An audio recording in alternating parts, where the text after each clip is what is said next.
l'œuvre d'un homme. Amen. Vous voyez, tout à l'heure, prier pour les gens, déclarer certaines paroles. Moi, je n'avais pas prévu ça. Moi, j'ai prévu juste de prendre mon truc pour commencer à prier.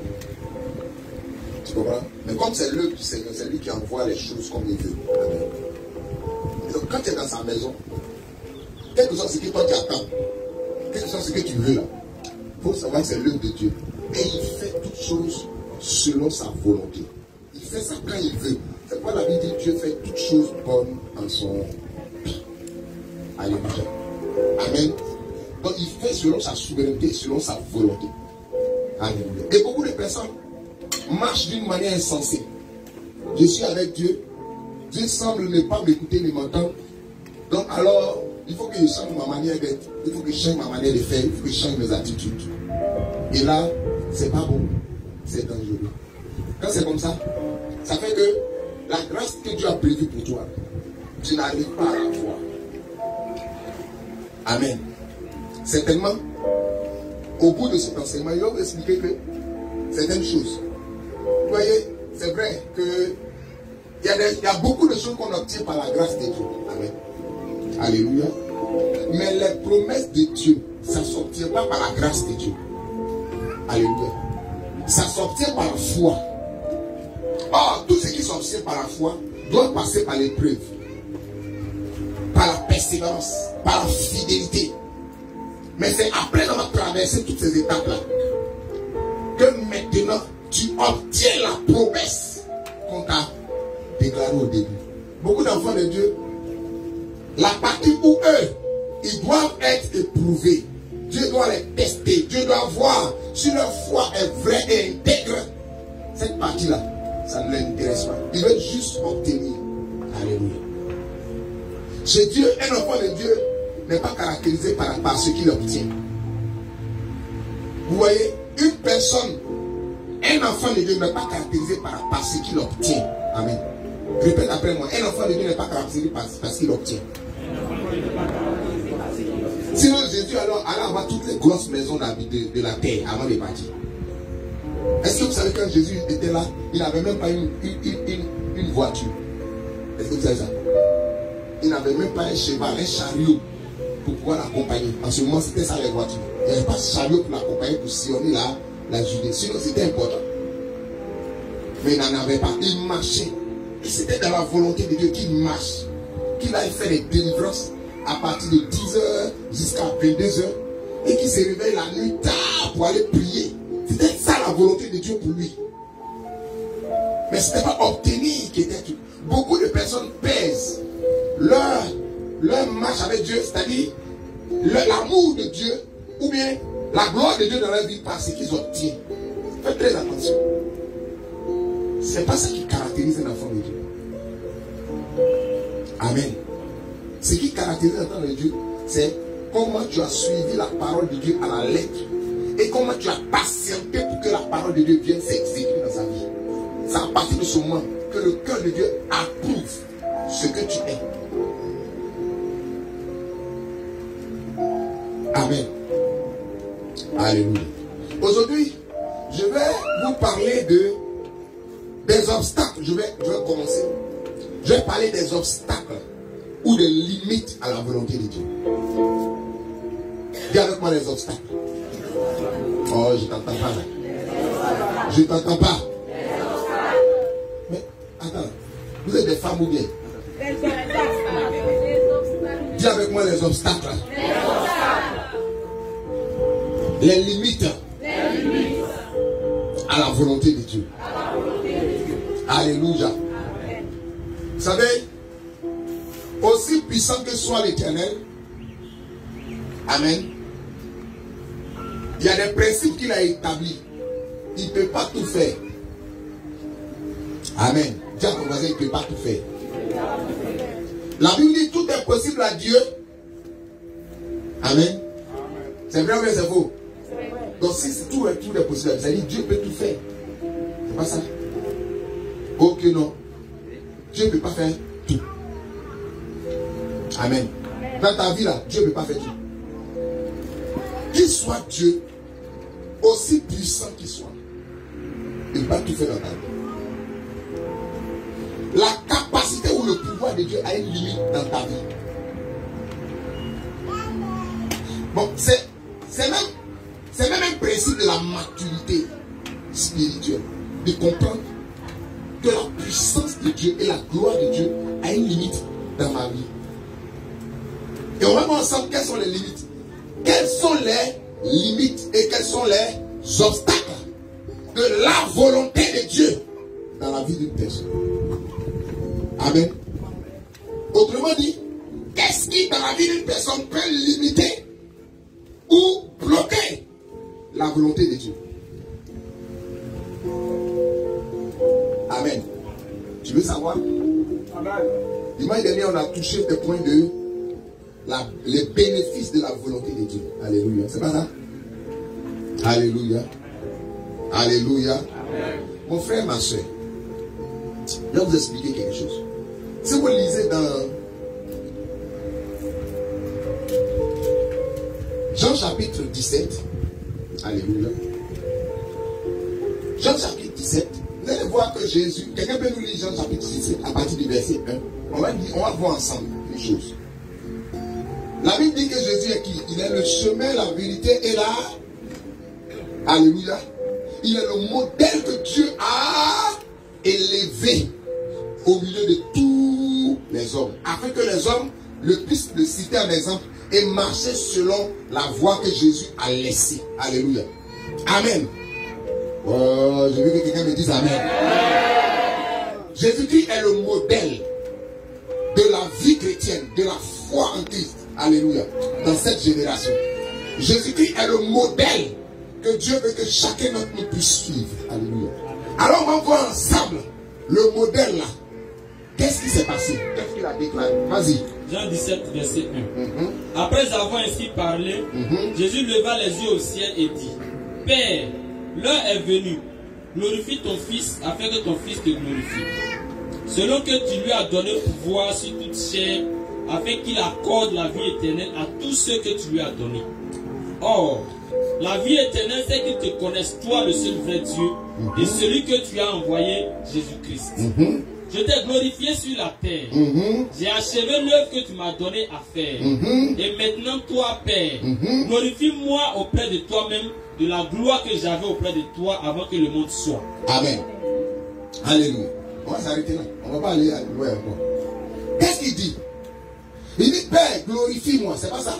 Ça veut dire que donne-moi ta gloire. C'est pas ça? C'est pas ça? Fais-moi voir ta gloire. C'est ce que ça veut dire, glorifie-moi. Amen. C'est pas ça? De la gloire que tu m'avais promis. Ça veut dire qu'avant qu'il ait descendu, Dieu lui a dit, il y a une gloire que je te promets. Amen. C'est pas ça? Il est venu et il était en train de faire cette prière pour dire, Père, glorifie-moi. C'est-à-dire, donne-moi la promesse que tu as promis pour moi. C'est pas ça? Mais regardez les prières qui vont venir. Alléluia. Regardez bien les passages de Dieu. Il va commencer à dire, tu m'as donné le pouvoir afin de donner aux gens la vie éternelle. Or, la vie éternelle, c'est qu'ils te connaissent le seul, toi, le seul vrai Dieu. Alléluia. Amen. Beaucoup de personnes pensent qu'ils ont la vie éternelle. La vie éternelle, c'est de connaître Dieu. Est-ce que vous comprenez? Connaître qu'il est le seul vrai Dieu, le connaître dans sa valeur intrinsèque. C'est ça la vie éternelle. La vie éternelle, c'est pas t'asseoir pour dire non, oh, je suis sauvé, c'est pas ça. Ou bien bon, j'ai accepté Jésus et puis ça suffit. Non. Si tu acceptes Jésus que tu ne connais pas Dieu, tu n'as pas la vie éternelle. Tu as quoi? Une respiration éternelle. Ça veut dire que tu peux respirer un jour et puis demain tu ne respires plus. Or la vie éternelle est continuelle. Donc tu as eu juste une respiration pour un temps. C'est pourquoi tu peux trouver des personnes, ils ont donné la vie à Jésus aujourd'hui, ils ont eu une respiration, mais ils n'ont pas connu Dieu. Donc un jour ils ont abandonné Dieu. Ils ont délaissé Dieu et ne peuvent pas avancer. Pourquoi? Parce qu'il est la vie. Et cette vie qui est éternelle, il n'est pas juste la respiration. Il ne fait pas juste le fait de faire quoi? Pousser, respirer un bol d'air dans ton poumon et puis avoir de l'énergie pour exister. Non. Il est la vie elle-même. Alléluia. Il dit la vie éternelle, c'est le fait de connaître Dieu. Alléluia. Et puis maintenant, il va commencer à dire, glorifie-moi de la gloire que tu as prévue pour moi. Car je suis venu. Et j'ai fait quoi? Il dit, J'ai achevé l'œuvre que tu m'as donnée. J'ai accompli la course pour laquelle tu m'as fait venir.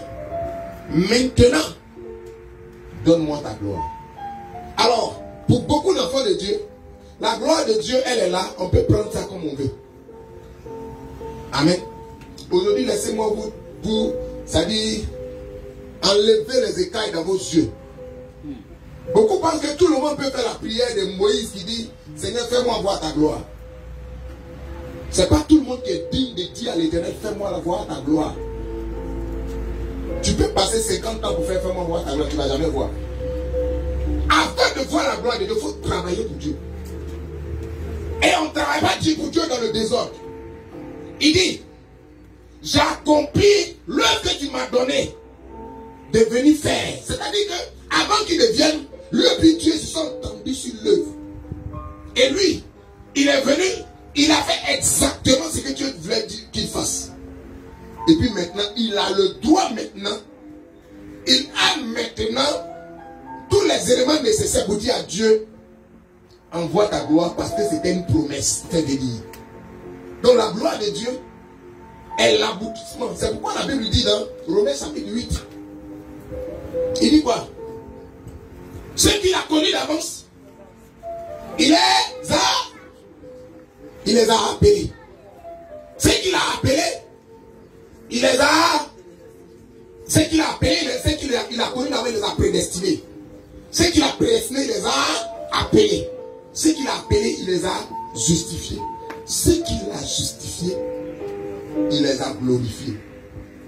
Amen. La gloire de Dieu ne vient pas comme ça. Beaucoup d'enfants de Dieu, Seigneur, fais-moi voir ta gloire. Souvent les chantent, beaucoup, fais-moi voir ta gloire. Tu n'as rien fait pour Dieu. Tu veux voir la gloire de Dieu. Les gens pensent qu'en fait, l'œuvre de Dieu là, c'est ça. Quand il vient à l'église, il chante. Il faut faire attention. C'est pas ça l'œuvre de Dieu.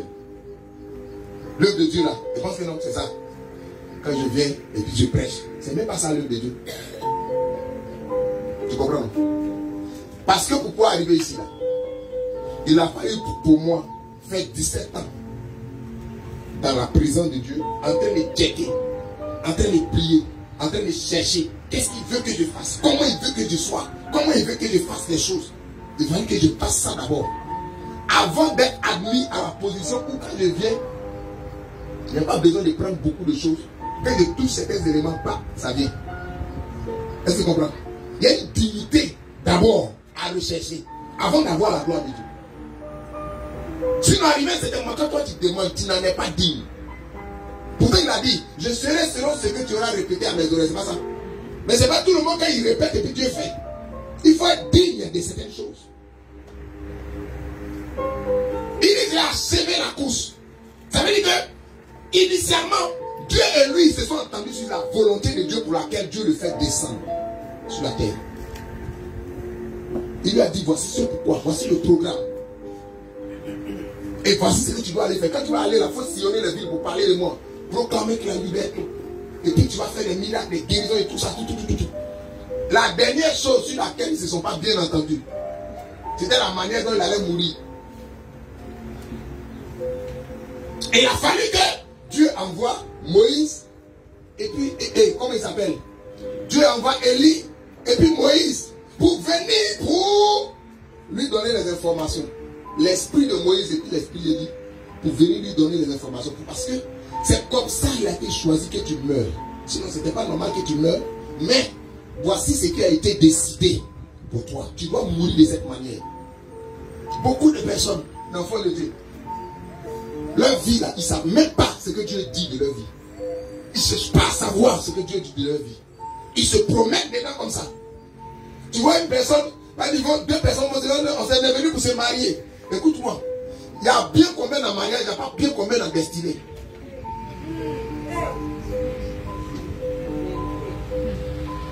Et la Bible dit, il y a bien combien dans mariage, il n'y a pas bien combien dans destinée. Vous savez pourquoi? Jésus dit, en ce temps-là, ils seront couchés dans le même lit. Un sera enlevé, l'autre va rester. Il y a bien combien dans mariage, mais pas bien combien dans destinée. Bien combien dans fiançailles, pas bien combien dans... C'est sur la terre, si vous mangez la même chose, et votre héritage ensemble, mais faites très attention. Si tu ne fais pas les mêmes choses que l'autre personne qui est avec toi, tu n'auras pas les mêmes bénédictions que l'autre personne qui est avec toi. Ça veut dire, tu es avec Abraham. Abraham est le père de la foi. Toi, tu n'acceptes pas d'être la mère de la foi. Toi, tu décides d'être la mère de la rébellion. Il n'y a pas de problème. Comme dans le cas de Lot. Lot commence à croire. Mais sa femme dit, moi, je ne suis pas là pour croire. Moi, je veux les choses de la terre. La Bible dit sa destinée s'est arrêtée dans une statue de sel.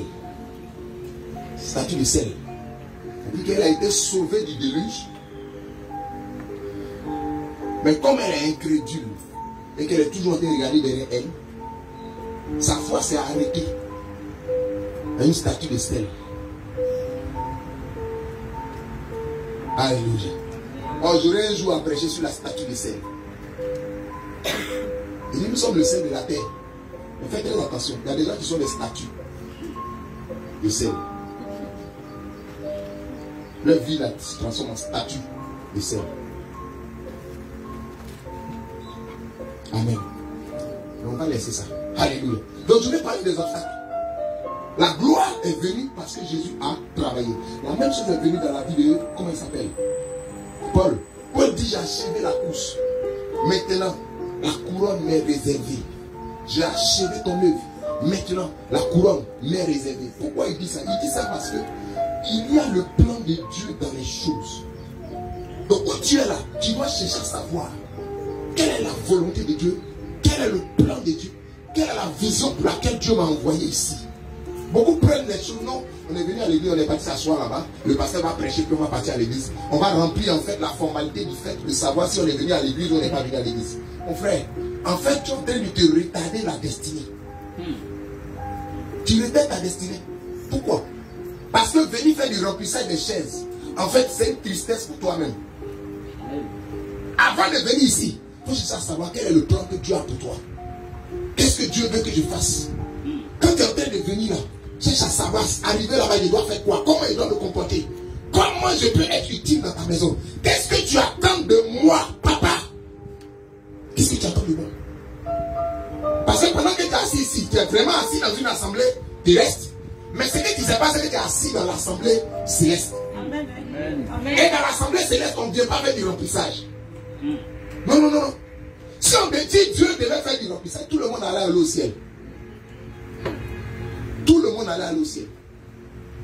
Mais la Bible dit, il y a des gens qui vont ressusciter pour le ciel, il y a des gens qui vont ressusciter pour l'enfer. Donc la vision de Dieu, c'est que chacun a une destinée.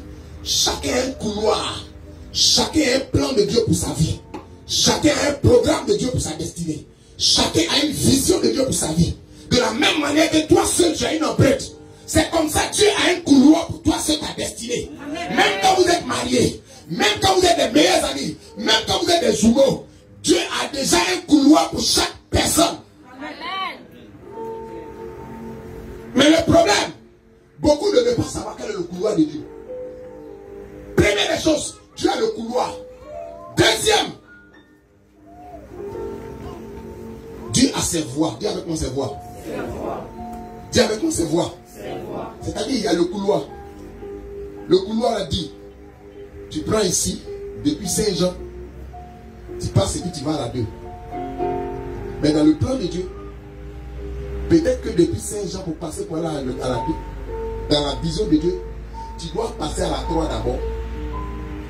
Amen. Au carrefour, Meltedon, revenir carrefour 9 kilos, et puis revenir carrefour Alpha Blondie, et puis maintenant remonter pour venir au carrefour de la 2.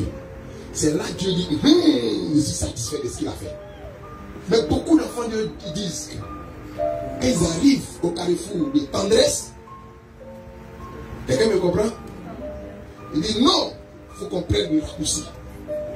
Parce qu'il faut que j'arrive vite. Dans le plan de Dieu, arriver vite n'est pas une bénédiction. Je reprends. Dans le plan de Dieu, arriver vite n'est pas une bénédiction. Dans le plan de Dieu, ce qui est ce qui est une bénédiction, c'est arriver au temps opportun. Arriver dans sa saison. Au temps propice. C'est ça qui est une bénédiction. Donc, ce n'est pas la pression. bénédiction. Non. Ça veut dire que dans la maison de Dieu, la manière de faire quelque chose compte. De la même manière que la chose qu'on fait. Et souvent même, la manière de faire quelque chose compte plus que la chose qu'on fait. Parce que la manière de faire quelque chose peut te disqualifier ou bien peut disqualifier la chose que tu fais pour Dieu. La Bible dit, un exemple, Abel et Caïn, les deux ont fait chacun une offrande. C'est pas ça? Autant de prophètes, la Bible dit, les deux ont fait une offrande. Si vous regardez bien, le premier a fait une offrande, c'était pas Abel, c'est Caïn. Amen. Chez Dieu, c'est pas être le premier à faire quelque chose qui est important. Amen. Amen. Alléluia. Amen. Tu peux même copier quelqu'un. Et puis Dieu va t'approuver que celui qui a plus que la personne qui a commencé à faire. Amen. Amen. Parce que tout va dépendre de ta manière de faire. Abel et Caïn ont fait chacun une offrande.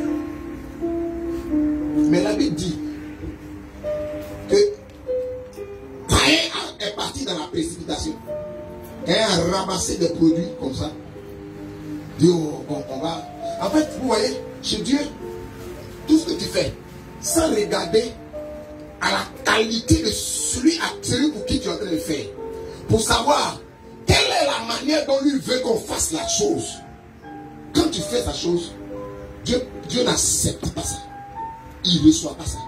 Ok, je reprends. Je reprends. Peut-être que je pense que vous n'avez pas compris. Pour Dieu, faire quelque chose pour lui, c'est pas trop ça qui compte. Mais pour Dieu, la manière dont tu fais la chose qu'il t'a dit de faire, ça a plus de valeur que la chose même que tu fais. Amen. Amen. Tu peux avoir une idée brillante de faire quelque chose, mais prends garde à la manière dont tu vas vouloir faire. Et généralement, les profanes, ils ne prennent jamais garde à la manière dont on doit faire la chose. Ce qui les intéresse, c'est qu'on doit faire la chose. C'est par là qu'on voit un profane. Pour un profane, faire a plus de valeur que comment faire. Mais si vraiment tu aimes une personne, en fait c'est là que commence l'affaire avec Dieu. Tout est basé sur le principe de l'amour. Si tu aimes une personne, lui faire un cadeau pour toi n'est pas, c'est pas ce qui compte pour toi. Parce que tout le monde fait des cadeaux. Écoutez-moi très bien. Quelqu'un qui veut coucher avec une femme juste pour la déshonorer, il fait des cadeaux aussi.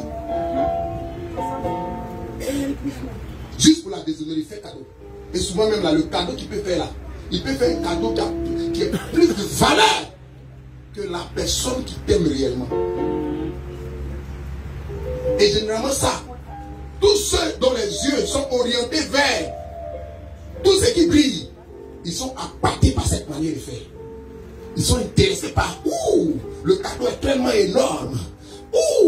Les gens, mais vraiment, c'est qu'ils aiment. C'est faux. C'est pas parce qu'on t'a donné ça Range Rover qu'on t'aime. Et je veux parler aux gens qui sont dans les réseaux sociaux. Ils disent non, c'est quand quelqu'un me donne Range Rover. On leur demande non.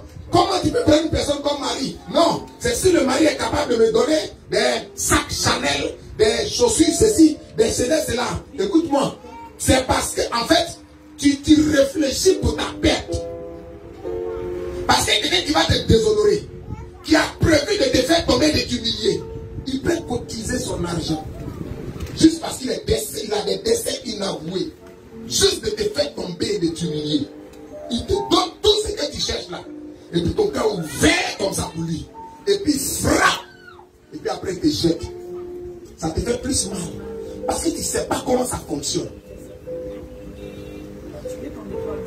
La valeur de quelque chose, ça dépend de la manière de donner.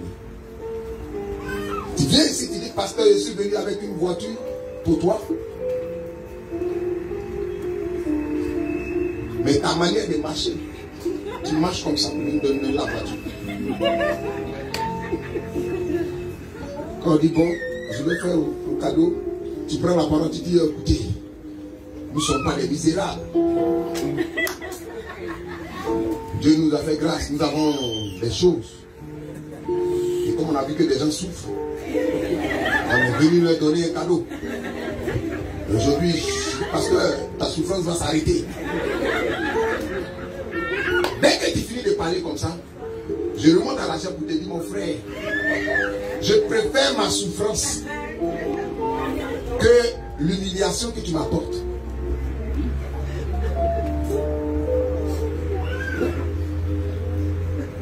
Pour Dieu, un vrai enfant de Dieu qui est digne, c'est pas ce qu'il obtient, il va avoir là, c'est pas ça qui est sa motivation. Sa motivation, c'est comment il va faire pour plaire à son Dieu.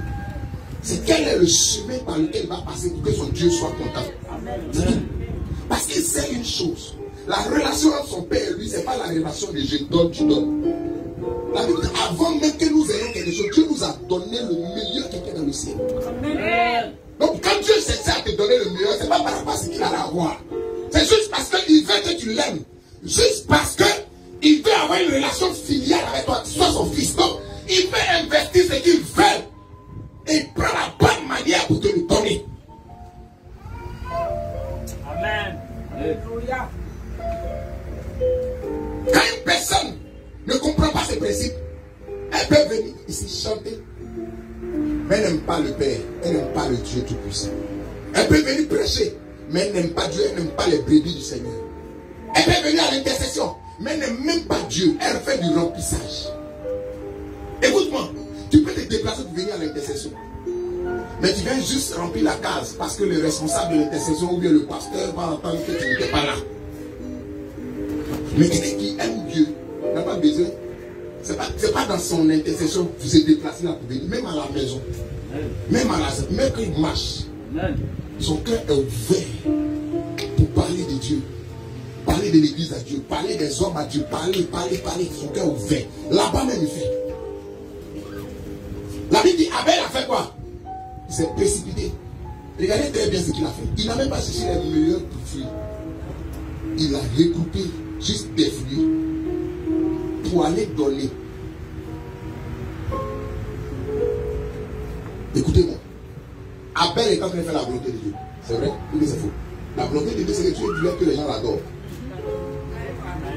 Caïn est en train de faire la volonté de Dieu. C'était ça la volonté de Dieu. Mais Dieu n'accepte pas tout. J'ai dit Dieu n'accepte pas tout. Dieu n'accepte pas tout. C'est pas tout que Dieu accepte. On va faire offrande tout à l'heure. Dans ces offrandes, c'est pas tout que Dieu va accepter. Il y a deux offrandes là, quand Dieu va faire comme ça. Quand ça tombe devant lui, fait comme ça. Arrière de moi. Il y a deux offrandes quand ça tombe, il fait ça. C'est-à-dire, ramène vers lui. Et c'est deux offrandes quand ça tombe, il fait ça. C'est ce qui s'est passé avec Abel. Avec Caïn. La Bible dit, il a regroupé juste des fruits, quelques fruits, puis il est parti. Parce que pour lui, là, l'acte avait plus de valeur que la manière dont il fallait faire. Enfant de Dieu, sois une personne de substance et non pas une personne d'action. Sois une personne profonde et non une personne superficielle. Pour toi, ce n'est pas le fait de remplir la chose. Non, non, non. Pour toi, ça doit être le fait de la qualité pour donner à Dieu. De l'excellence pour donner à Dieu. Donner quelque chose qui plaît à Dieu et qui l'honore. La vérité, quand il a fini de faire son offrande, son petit frère Abel a imité son frère. Il dit, ah ok, aujourd'hui on va adorer Dieu. Mais son petit frère s'est rendu compte que lui ne peut pas donner. Il faut qu'il cherche quelque chose. Amen. Amen. Et la Bible dit, le petit frère allait prendre quoi? Une brebis. Mais il a analysé. Parmi les brebis, c'est la brebis qui venait naître tout dernièrement. Qui ne faisait que pratiquement près de 7 jours. C'est cette brebis qu'il a sélectionné, qu'il a mis à part. Parce qu'il voulait donner le meilleur de son pâturage à Dieu. C'est tellement il veut que Dieu soit content. Il a fait une sélection dans les choses qu'il allait prendre pour offrir. Il n'a pas fait un regroupement des choses qu'il allait prendre pour offrir. Il a fait une sélection. Donc ça révèle un esprit de qualité. Il a sélectionné le meilleur pour Pourquoi? Parce qu'il a compris que Dieu était le meilleur pour son existence. Donc il fallait qu'il trouve quelque chose qui était aussi meilleur pour donner à Dieu. Et donc il a pris et il l'a envoyé. Et la Bible dit qu'il a fini de faire son refrain. Quand Dieu est descendu, Dieu dit ok. Dieu dit l'offrande de Caïn là, je rejette. Avec Caïn lui-même, je rejette Caïn. Pourquoi? Parce que les dispositions du cœur de Caïn pour faire l'offrande n'étaient pas bonnes. Tu comprends? Donc c'est Caïn même, dans son attitude, c'est l'attitude de Caïn que Dieu a rejeté. Et en conséquence, son offrande. Alléluia. Tu es dans la maison de Dieu, qu'est-ce que tu fais pour la maison de Dieu? Pour Dieu, ce n'est pas tout ce que tu fais dans la maison de Dieu qui a de la valeur pour moi.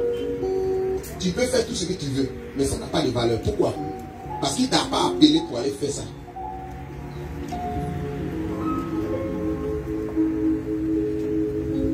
Comme ça, il dit que le dernier jour, on dit qu'on a fait, on a chassé les démons, on a fait des livrances, on a fait ceci, cela. Mais il dit, arrière de moi, ouvrier d'iniquité.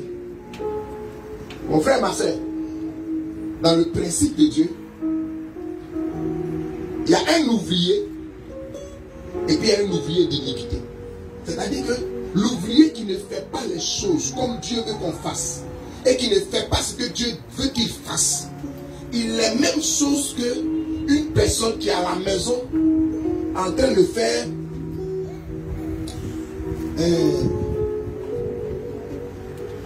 donnez-moi une image, en train de faire film de pornographie.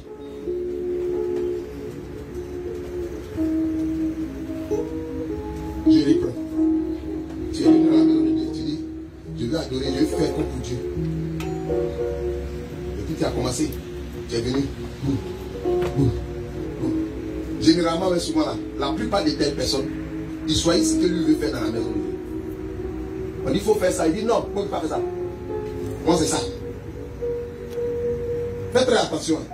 Que le mari ou la femme que tu épouses ne t'empêche pas d'entrer dans la volonté de Dieu.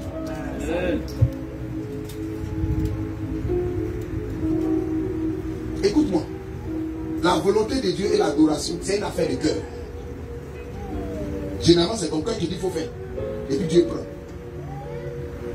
Est-ce que vous savez ça? David s'est levé un matin et dit, je vais bâtir une maison à l'Éternel. Alors que c'était dans la vision de Dieu. Dieu avait destiné à que ce soit son fils qui fait. Et que Dieu avait destiné qu'après, quand Christ allait venir, il allait venir et puis Christ allait devenir la maison de Dieu, lui-même, personne physique. Il allait devenir spirituellement la maison de Dieu. On va appeler ça maintenant la maison de l'Éternel. Mais David a eu une vision et puis il a pensé à ça. Dieu dit non, laisse. C'est ton fils qui va faire. Mais c'est juste là. Quelqu'un a eu juste une volonté dans son cœur de se lever pour faire quelque chose. Il a eu une idée. Mais les gens ils viennent dans la maison de Dieu. Il est là. On dit il faut jouer, il faut chanter pour le Seigneur. Lui comme il aime Zouglou, c'est Zouglou seulement il veut que tout le monde écoute. Est-ce que Dieu t'a dit que c'est Zouglou Dieu qu'on écoute? Est-ce qu'aujourd'hui là Dieu t'a dit que c'est comme ça qu'il faut qu'on fasse? Mais le problème, tu n'as jamais cherché à savoir qu'est-ce que Dieu veut. Qu'est-ce que Dieu pense. On court, nous tous pour aller se marier. Mais on ne cherche pas à savoir qu'est-ce que Dieu veut pour moi dans le mariage, dans le foyer.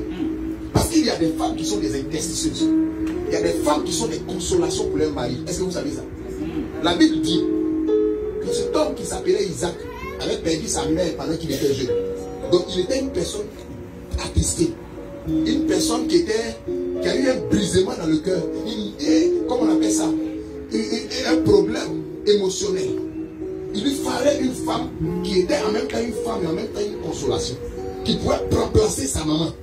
Et lorsque la femme a accepté, la Bible dit la femme est rentrée dans la maison, et la Bible dit ainsi Isaac fut consolé de la mort de sa femme, de sa maman. Tu comprends bien? Donc, tu peux être marié, mais dans le mandat de Dieu pour ton mariage, tu as un ministère de femmes intercesseurs. Tu peux être marié, et dans le mandat de Dieu, tu as un ministère de femmes, c'est-à-dire Il y a un type de femme qu'on appelle femme copine. Elle est là. Elle sort avec toi. Et puis elle t'honore par le fait que sa présence est dans vous marchant ensemble et que tout le monde l'approuve. Qu'elle sort comme ça avec toi, les gens qui donnent du respect. Quand elle doit prendre la parole devant les gens, elle relève ton nom partout où elle passe. Juste parce que c'est une femme qui sait se présenter dehors. Et qu'elle se présente, le mari est considéré aux portes. Parce que la femme a de la valeur aux yeux des gens. Mais elles sont rentrées dans le mariage. Elles n'ont pas cherché à savoir quel était le mandat de Dieu dans le mariage. Pourquoi? Parce que le mariage était ministère. Écoute, la première femme qui est rentrée dans le mariage, elle était intéressée par juste être mariée. Donc ce qui l'intéressait, oh manger, donc elle voulait manger tout. Les arbres, les fruits, tout. Même les animaux, elle était prête à manger. Donc à tout moment, elle était partout. Tout ce qui l'intéressait, c'était de regarder qu'est-ce qu'on peut manger encore. On a déjà mangé ça, on veut manger encore. Et un matin, ses yeux sont tombés sur quelque chose qu'on dit de ne pas manger. Elle a commencé à cogiter jusqu'à ce qu'elle se lève. Pourquoi? Parce qu'elle n'a pas cherché à savoir quel est le mandat qu'elle avait dans le jardin. Quel est le mandat? Écoute-moi. Tout ce que Dieu te permet de faire, c'est pour accomplir sa volonté. On ne rentre pas quelque part gratuitement. Dieu fait de telle sorte que tu sois quelque part par rapport à un objectif et un but. Écoute-moi, la Bible dit que Dieu fait de toutes choses à un but. Même Pharaon a un but. Même Satan a un but. Chez Dieu, rien n'est gratuit. On dit même Pharaon a un but. Même Satan a un but. Même ton ennemi, il a un but.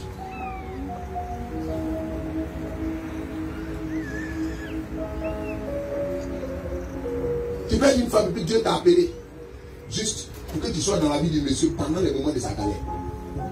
Parce que pendant les moments de la galère, personne ne va l'aider. Dieu veut que tu sois là, juste pour l'aider en ce moment-là. Et puis en ce moment, c'est toi qui as plus d'argent. C'est pourquoi je vous dis, n'écoutez pas les conseils des gens sur les réseaux sociaux. Ils vont détruire votre destinée. En ce moment, c'est toi qui as l'argent. Le gars, il n'a rien. Mais le mandat de Dieu, c'est que tu l'aides à traverser son désert. Pourquoi? Parce que la bénédiction dans laquelle il va aller là, écoute-moi, ça sera tellement glorieux que toi tu n'auras plus à faire quelque chose. Tu auras satisfait ta dignité d'être sa femme par le fait que tu l'as soutenue dans la galère. Mais les femmes de ce monde, de cette génération, ce qui les intéresse, comme il n'a rien, moi je ne suis pas là pour aider quelqu'un. En fait, tu es en train de maudire ta destinée. Je ne suis pas là pour souffrir pour quelqu'un. Tu es en train de maudire ta destinée. Tu ne comprends pas la pensée de Dieu. Tu ne comprends pas. Pourquoi? Parce que chacun d'entre nous a un temps de faiblesse, un temps de difficulté. Et Dieu fait rentrer quelqu'un dans la destinée d'une personne par rapport à la saison dans laquelle Dieu veut faire quelque chose pour toi. Amen. Et quand tu ne comprends pas, tu sabotes les desseins de Dieu. C'est après qu'elle a traversé cette saison où elle devait être une consolateur, un soutien pour quelqu'un. Elle a rejeté la personne. Après, quand les choses commencent à devenir bizarres, elle cherche mari. Tu n'auras personne. Écoute-moi, pourquoi? Parce que dans le plan de Dieu, tu as raté le temps de ta visitation. Tu n'auras personne. C'est pour ça qu'il y a beaucoup de femmes célibataires dans les églises. Parce que le temps de leur visitation est venu.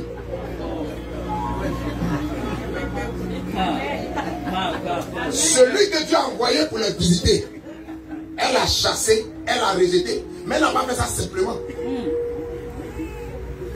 Souvent, elle a soudé loin de l'Éternel pour sa destinée. Elle a soudé, elle a chassé, elle a rejeté. Et puis à l'église, maintenant, quand les gens se marient à l'église, c'est elle qui me... Mais ton temps de visitation est arrivé. Dieu t'a présenté sa volonté qui a rejeté. Maintenant, les autres maris des gens sont à l'église. Là, tes yeux sont dessus. Il faut laisser pour toi, là, tu as jeté. C'est qu'elle a là, c'est pour les autres sœurs.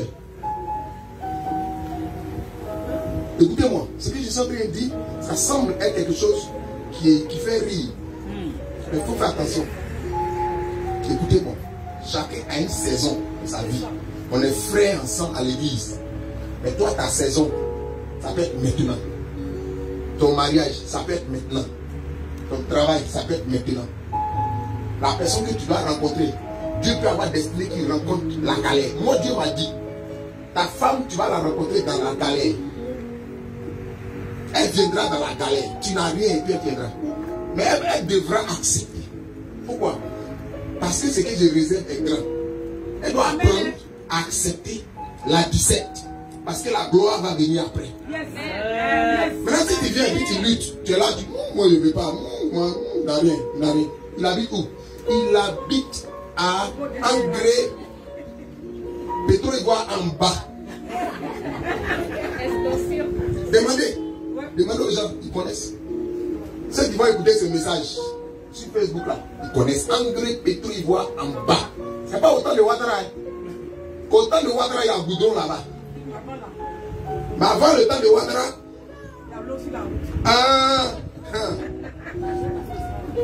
t'habites là-bas.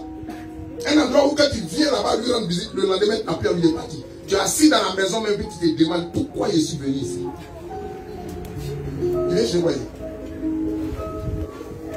Mais dans le plan de Dieu, si Dieu t'a réservé pour avoir une étoile de gloire, il va falloir que les gens acceptent que tu sois dans une crèche. Ils viennent avec leur trésor dans la crèche pour t'adorer. Si ça n'a pas accepté dans la crèche pour t'adorer, alors ils ne sont pas dignes de l'étoile que tu as.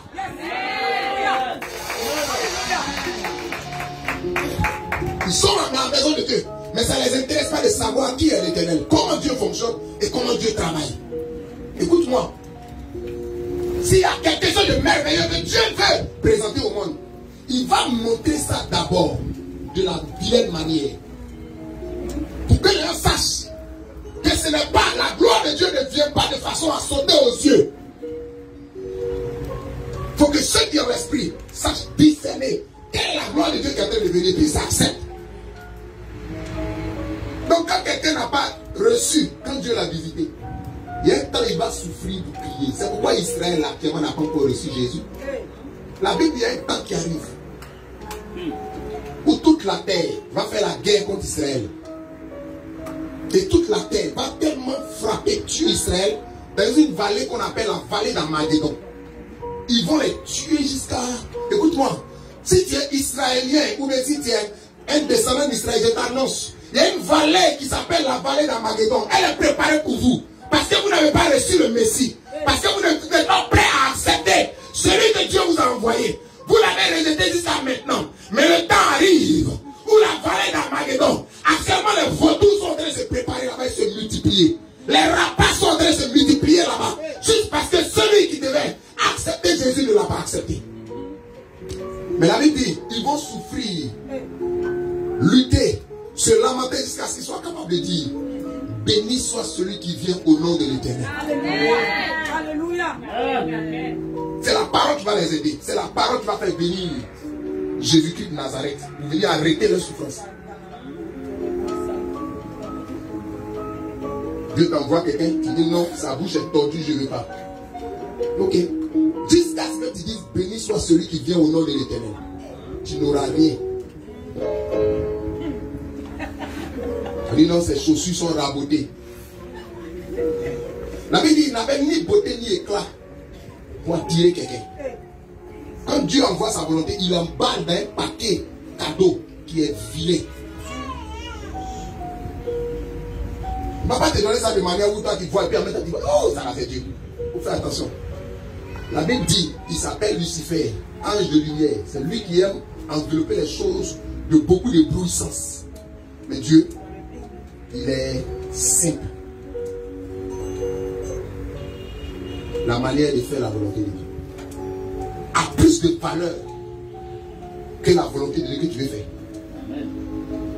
La manière de faire du bien à quelqu'un a plus de valeur que le bien que tu veux faire. Tu veux donner 100 000 francs à quelqu'un. Et puis avant de lui donner 100 000, tu insultes son papa. Tu insultes sa maman. Tu commences à raconter toutes les choses. Il sera un fils indigne. Si quand il prend ta main, il prend.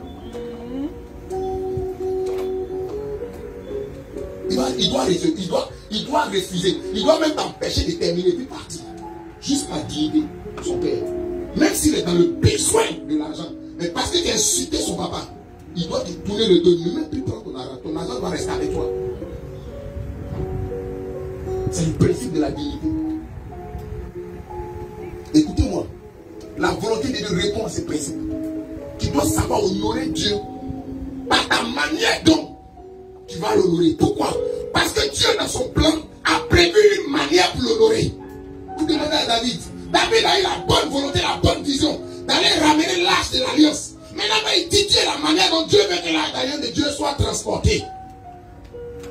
C'est les païens qui transportent l'arche de l'alliance de l'Éternel dans leur rébellion et dans leur désordre. Ils transportent l'arche de l'alliance de l'Éternel avec des bœufs et des vaches et des veaux.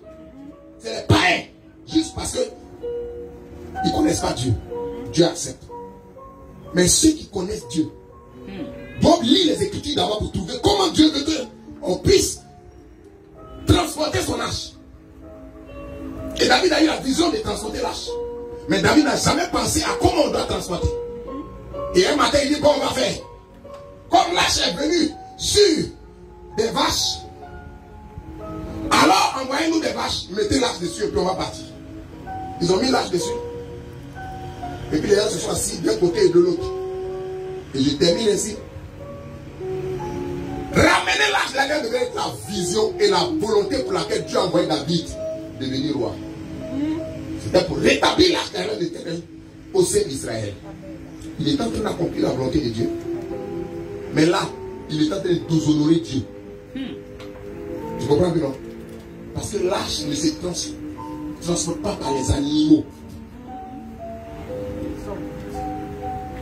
Alors, laissez-moi aller profondément dans cette révélation. Écoute-moi, beaucoup disent, Dieu est tout puissant. Regarde, quand Jésus rentrait dans Jérusalem, on dit, fais les gens. Il dit, qu'est-ce qu'il a dit?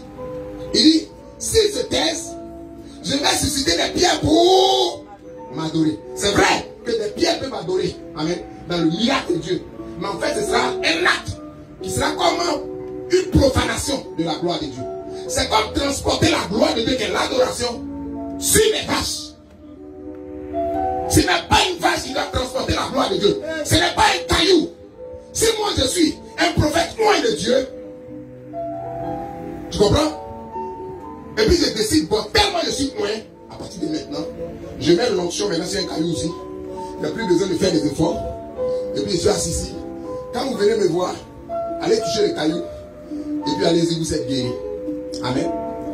Je peux avoir cette inspiration un jour, le Saint-Esprit me donne, et puis le jour là, Dieu accepte. Dieu le fait. Tu comprends? Mais si je fais un puis commence à établir maintenant, quand les gens viennent, on dit on va toucher les cailloux, puis on est guéri. C'est transporter l'arche. Avec quoi? Avec une pierre, avec les vaches. Est-ce qu'il vient comprendre de quoi il s'agit? C'est cette erreur que David a faite. L'arche doit être transformée par les hommes et surtout par les sacrificateurs. La gloire de Dieu ne vient que si quelqu'un qui décide de prendre une position de sacrificateur. L'arche doit être transportée.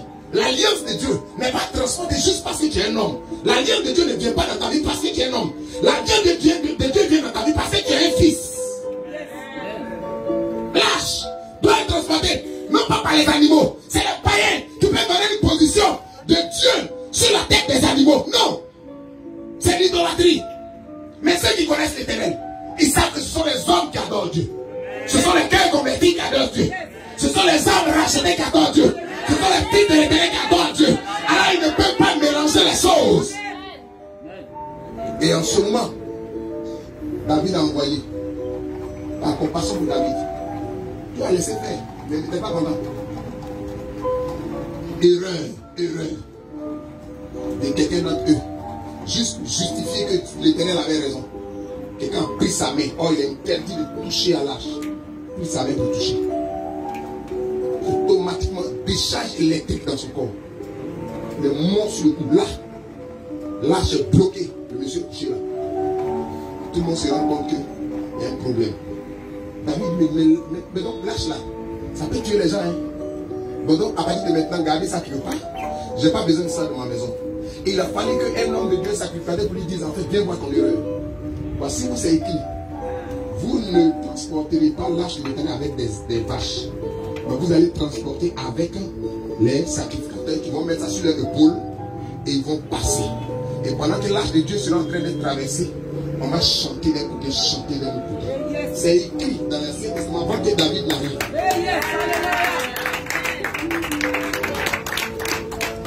On ne devait pas transporter ça de façon désordonnée.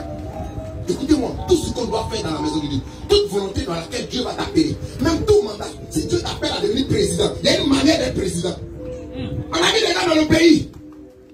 Il dit non, Dieu m'a donné un songe. Je vais être président, c'est moi qui serai le futur président. Et puis tu arrives, tu n'as jamais gouverné un quartier. Tu n'as jamais gouverné une commune. On t'a jamais vu à l'épreuve en tant que député. Et puis tu viens à faire de la nation. On doit t'honorer, on doit te bénir juste parce que tu as invoqué le nom de Jésus. C'est une abomination. Dieu ne travaille pas de cette manière. Si Dieu t'a appelé à être roi dans le pays, tout le monde va te voir en train de monter comme David est monté. Tu vas commencer d'abord par une petite tribu. 400 personnes. Tout le monde va avoir des exploits avec les 400 personnes. Après, on va avoir des exploits avec la tribu de Juda. Après, on va avoir des exploits avec les 12 tribus. Tout le monde va te voir en train de monter crescendo. Tu n'as pas encore monté. Tu n'as même pas commencé à gouverner une seule entreprise. Tu dis Dieu t'a appelé à être président de la Côte d'Ivoire. Président de ceci, président de celui-là. Tu ne connais pas Dieu. Moi, quand je vois ces choses-là, je dis un trait sur toi. Je dis, tu ne sais pas comment Dieu marche. Ce n'est pas Dieu qui t'a appelé. Ce sont tes pensées. Tu avais bien mangé, tu as bien rôté. Alors tu allais avoir des songes bizarres. Demande à David. Le premier jour, Dieu l'a honte pour dire que tu seras roi. Le lendemain, les guerres, les souffrances ont commencé. Pourquoi? Parce qu'il fait discipliner sa vie pour la gestion. Pour que Dieu le fabrique. Et qu'il arrive là où il va arriver. Donc on a amené l'enfant petit à petit à devenir ce qu'il doit être. La volonté de Dieu. La volonté de Dieu. La volonté de Dieu. Il y a une manière dans la volonté de Dieu. Dis à ton voisin, il y a une manière. Donc si on t'établit quelque part, avant de commencer ce que tu dois faire, si on te dit Dieu t'a appelé à ça, avant de commencer, il va chercher dans la parole de Dieu. Qu'est-ce que Dieu dit de ce que tu dois faire, comment on doit faire? Si tu ne connais pas bien quoi est le nom de Dieu, il va te révéler. Alléluia. Parce que dans le plan de Dieu, tu peux être en train de servir Dieu. Et quand tu as un frère à tout cela, tu peux être frappé même pendant que tu es en train de servir Dieu. Mais tu profanes son nom. Tu l'humilies. Alléluia. Est-ce que tu as compris quelque chose? Si tu as compris quelque chose, acclame le Seigneur.